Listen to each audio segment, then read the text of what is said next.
मंदिर से मिले आपको ये 5 चीजें तो तुरंत अपने घर ले आना और आपकी किस्मत जो है वो चमकने वाली है। इन 5 चीजों से, ये जो 5 चीजें हैं ये ऐसी चीजें हैं जो मंदिर से अगर आपको मिलती हैं तो आपकी किस्मत चमक जाएगी, आपका जो भाग्य है वो उदय हो जाएगा, आपका दुर्भाग्य जो है वो नष्ट हो जाएगा, आपका बुरा वक्त जो है वो खत्म हो जाएगा और अच्छा वक्त शुरू हो जाएगा। और यकीन मानिए मंदिर से ये जो 5 चीजें हैं ना ये बहुत महत्वपूर्ण है। और कई बार कई लोगों को इनमें से कुछ एक मिलती है, कई बार लोगों को 2 मिलती हैं, कई लोगों को 4 मिलती हैं, कई लोगों को 5 मिल जाती हैं। और इन 5 चीजों में वो ऊर्जा होती है कि आपके घर की नकारात्मक ऊर्जा को ये ऊर्जा नष्ट कर देती है। आपके घर में जो ग्रह दोष होता है उसको ये शांत कर देती है और साथ ही साथ आपके घर में देवताओं का वास होता है अगर आप इन 5 चीजों को अपने घर में लेके आते हो। ये जरूरी नहीं है कि मंदिर से आपको ये 5 चीजें ही मिले, किसी को 1 चीज मिलती है, किसी को 2 मिलती है तो किसी को 5 मिल जाती हैं। और इन 5 चीजों में बहुत ज्यादा शक्ति होती है। कौन सी है ये 5 चीजें, वीडियो को पूरा सुनना ताकि बारीकी से आपको समझ में आए। और ये वीडियो बहुत महत्वपूर्ण होने वाली है उन लोगों के लिए जिनको नहीं पता कि इन 5 चीजों का करना क्या चाहिए। तो आइए मैं आपको बता देता हूँ। सबसे पहली चीज जो आपको मंदिर से मिलती है वो मिलता है प्रसाद।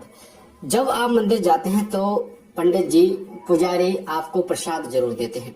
वो प्रसाद जो होता है वो भगवान का भोग लगा हुआ प्रसाद होता है। और कहा जाता है कि जिस भोग को भगवान ने लगाया है वो भोग जो है, वो प्रसाद जो है वो अमृत तुल्य होता है। अगर हम उस प्रसाद को ग्रहण करते हैं, आप उस प्रसाद को ग्रहण करते हैं तो आपका अंतःकरण जो है ना वो शुद्ध हो जाता है। साथ साथ में देवीय शक्तियों का आगमन जो है वो आपके घर में भी होता है जब आप उस प्रसाद को घर में लेके आते हैं। साथ ही वो जो प्रसाद होता है वो प्रसाद इतना पवित्र होता है कि अगर आप उस प्रसाद को खाते हैं तो आपके अंदर की नेगेटिव ऊर्जा भी दूर हो जाती है। इसलिए प्रसाद अगर आपको मिल रहा है भगवान का मंदिर से तो इस प्रसाद को खाना बहुत जरूरी है। घर पे लेके आइए, प्रसाद को बांटिए। यहाँ तक कि अगर आप अपने घर के मंदिर में भगवान को भोग लगाते हैं, जैसे कि मैं सुबह और शाम बाबा को भोग लगाता हूँ, तो पहली बात तो ये, जिन बर्तनों में भोग लगाए तो उन्हें धोकर ही भोग लगाएं। तो जब भी आप अपने घर में भी भोग लगाते हैं तो सभी को, चाहे वो थोड़ा थोड़ा क्यों ना हो, सभी को उस प्रसाद को ग्रहण करना चाहिए और साथ ही हो सके तो अन्य लोगों को भी देना चाहिए, बांटना चाहिए। क्योंकि प्रसाद के द्वारा आपके घर में एक सकारात्मक ऊर्जा का वास होता है। ये एक पहली चीज है। दूसरी चीज होती है, वो होती है, कई बार आपने देखा होगा कि आपको जल मिल जाता है। जल देते हैं ना पंडित जी जो है वो जल आपको देते हैं। और वो जो जल होता है उसमें भी अपनी ही एक अलग एनर्जी होती है, एक अलग ही ऊर्जा होती है। उस जल के माध्यम से आपके शरीर में जो भी विकार होता है वो विकार नष्ट हो जाता है और आपका शरीर जो है वो निरोग हो जाता है। क्योंकि उस जल में जो है वो इष्ट देव की कृपा भी होती है, देवी ऊर्जाएं भी होती है और साथ ही उस जल में तुलसी पत्र डाल रखा होता है जिससे उस जल की महिमा बढ़ जाती है। तो अगर आप मंदिर जाते हैं, जैसे आज शनिवार है, मैंने तो चोला चढ़ा दिया हनुमान जी को, मैं जाता हूँ हर मंगलवार शनिवार चोला चढ़ाने के लिए। तो जब मैं चोला चढ़ाता हूँ तो पंडित जी जल जरूर देते हैं। तो अगर आप भी मंदिर जाते हैं और आपको जल नहीं मिलता या आपको नहीं पता तो पंडित जी से या पुजारी जी से बोलिए कि पुजारी जी मुझे आप जल दीजिए पीने के लिए। वो जो जल होता है वो आपके कई रोगों को जो है वो दूर करता है, कई अन्य रोगों को वो नष्ट करता है।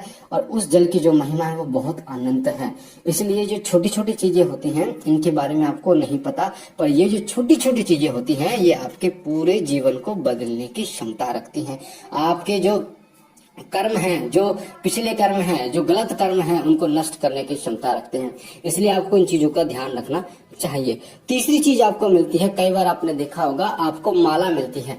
मंदिर से एक माला आपको मिलती है। जैसे आप वृंदावन जाएंगे तो आपको माला मिलती है, या कई अन्य मंदिरों में प्रभु के गले में जो माला होती है वो आपको दे दी जाती है आशीर्वाद के स्वरूप में। वो जो माला होती है क्योंकि वो भगवान के गले में है और वो भी प्राण प्रतिष्ठित मूर्ति के गले में, यानी भगवान की जो प्राण प्रतिष्ठित मूर्ति है उसके गले में है। और जो मूर्ति प्राण प्रतिष्ठित की जाती है उस मूर्ति में देवीय ऊर्जाएं होती हैं, देवीय अंश होते हैं, जिससे क्या होता है उस मूर्ति के जो भी चीज टच होगी ना उसमें अपने आप एक ऊर्जा आ जाएगी। तो हम जब उस मूर्ति के चरण छूते हैं तो भी हमारे अंदर देवी ऊर्जा आती है। जब हम मूर्ति के जो है वो पैर दबाते हैं तब भी हमारे अंदर देवी ऊर्जा आती है। और जब उस मूर्ति की कोई माला हम पहनते हैं या हमारे हमारे शरीर को छूती है वो माला, तो हमारे अंदर एकदम शक्ति का संचार होता है। जैसे शक्तिपात होता है इस तरीके से संचार होता है। तो उस माला को आप अपने गले में धारण करें और साथ साथ में लाकर अपने मंदिर में जरूर रखें उस माला को, और प्रभु के चरणों में रखें, क्योंकि वो माला आपके जो आपका दुर्भाग्य है उसको नष्ट करने में आपकी सहायता करेगी, क्योंकि वो भगवान का एक आशीर्वाद होता है जिसके कारण आपके घर में भगवान स्वयं वास करते हैं और दिव्य शक्तियों का आगमन आपके घर में होता है। ये 3 चीज मैंने आपको बताई। चौथी चीज होती है वो होती है आपको कई बार चुंदरी मिलती है माता की। आप जाते हैं माता के मंदिर में जाते हैं, आपको माता की चुंदरी मिलती है, या फिर आप किसी बाबा के मंदिर में जाते हैं, जैसे बाबा मोहन राम के मंदिर में जाते हैं, गुरु गोरखनाथ जी बाबा भोलेनाथ के मंदिर में जाते हैं, गणेश भगवान के मंदिर में जाते हैं, तो उनके गले में एक पटका होता है, एक कपड़ा होता है, हाँ, तो वो आपको मिल जाता है। बस चुन्नी भी मिल जाती है, उनकी माता रानी की जो चुन्नी है वो आपको मिल जाती है। तो वो जो चुन्नी होती है ना, वो उसमें भी देवीय ऊर्जाएं होती हैं, क्योंकि वो माता पे चढ़ी होती है। जैसे आपने कालका जी मंदिर में अगर आप गए हैं तो आपको पता होगा, कालका जी मंदिर में माता को जो चुंदरी उड़ाई जाती है, वो चुंदरी अगर आपको मिल जाती है तो बहुत भाग्यशाली आप होते हैं, क्योंकि वो माता के विग्रह पर है। माता के विग्रह को टच कर रखा उस चुन्नी ने, और माता को वो उठाई गई है, और माता को जो भी चुन्नी यानी जो भी चीजें अर्पित की जा रही हैं और वो अगर आपको प्राप्त हो रही हैं तो बहुत ज्यादा भाग्यशाली हो आप। उस चुन्नी को संभाल के रखिए, अपने मंदिर में उस चुन्नी को रखिए। जब भी आप जाएं किसी काम के लिए तो चुंदरी को अपनी आंखों पे लगाइए, माथे पर लगाइए, तब जाएं, तो आप देखेंगे कि आपका जो काम है वो भी बनेगा, साथ ही आपकी जो किस्मत है वो भी धीरे धीरे खुलनी शुरू हो जाएगी। इसका इतना बड़ा प्रभाव होता है। और लास्ट की जो चीज होती है जो आपको मिलती है, 5वीं चीज वो मिलती है, आपने देखा होगा मंदिर में कि आपको फूल मिल जाते हैं।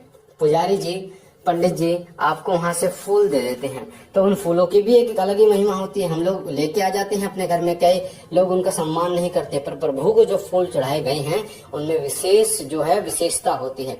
उन पुष्पों को आपको अपनी आंखों पे लगाना चाहिए, अपने कानों पे लगाना चाहिए, अपने माथे पर लगाना चाहिए, और उन फूलों को आपको अपने घर पर जरूर लेके आना चाहिए, और उन फूलों को घर के मंदिर में रखना चाहिए, या फिर जो तिजोरी है आपकी जहाँ पैसे रखते हैं वहां पर रखना चाहिए, और बिना कपड़े के नहीं रखना चाहिए, लाल कलर के आसन पर उनको रखना चाहिए प्रभु के चरणों में, क्योंकि वो फूल प्रभु को चढ़ाए गए हैं। तो ये 5 चीजें ऐसी हैं जिनके अगर आपको मिल जाती हैं तो आपकी जो है ना किस्मत खुल जाती है, आपकी जो दुर्भाग्य है वो सौभाग्य में बदल जाता है। और इन फूलों को आप जो है जब ये सूख जाए तो अपने गमले में बो देंगे, तो आपकी एक सकारात्मक ऊर्जा आपके घर में जो है वो सदा के लिए निवास करेगी इन फूलों के माध्यम से, क्योंकि ये फूल जो है ये इष्ट देव की कृपा को आकर्षित करने का काम करते हैं। तो मुझे आशा है ये महत्वपूर्ण जानकारी आपको पसंद आई होगी और समझ में आई होगी कि इनका क्या महत्व है जो मंदिर से आपको चीजें मिलती हैं। बाकी बाबा भोलेनाथ से मैं विनती करता हूँ कि बाबा आप पर कृपा करें, आपके घर परिवार पर कृपा करें, सदैव आपके ऊपर अनुकंपा रखें। हम मिलते हैं एक नई जानकारी के साथ, तब तक के लिए